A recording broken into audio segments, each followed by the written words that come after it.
So I just came back from a workout, probably did like close to half a mile, and then stopped at a park, did some squats, leg work, single leg, things of that nature.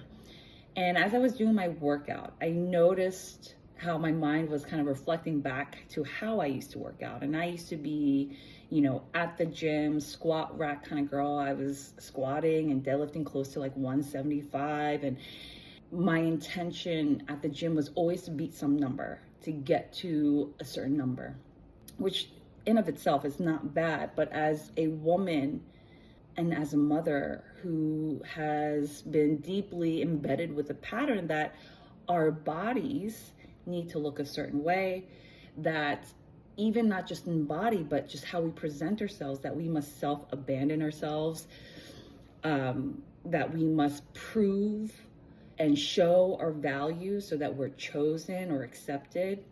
I noticed how all of these things connected and how all of these things influence the way that I express myself in all areas of my life in subtle ways. And it became so clear to me how much I had built a life and an identity around that, around being in that survival mode of I needed to constantly prove to be chosen. And so no wonder, working out that way, showing up that way in motherhood was unsustainable. What motherhood only reveals is how you've been operating prior to that. And it becomes very clear in a way that can be felt once we enter motherhood.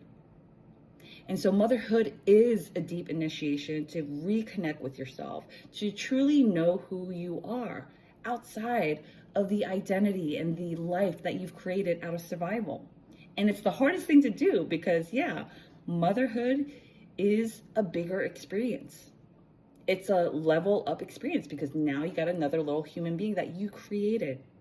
And what's so interesting to me, I really have been reflecting on my body, my physical body, and how as women, we really don't appreciate it. And even at an early age, we don't honor our bodies and its cycles. And it all goes back to what I said earlier, because we have been conditioned to self-abandon, to present ourselves a certain way, and to, do all these things to be accepted and chosen. And so motherhood is that, coming back to your body, feeling into the sensations, and also learning how to honor your body's cycles and really being able to go deep and release the fear around our power.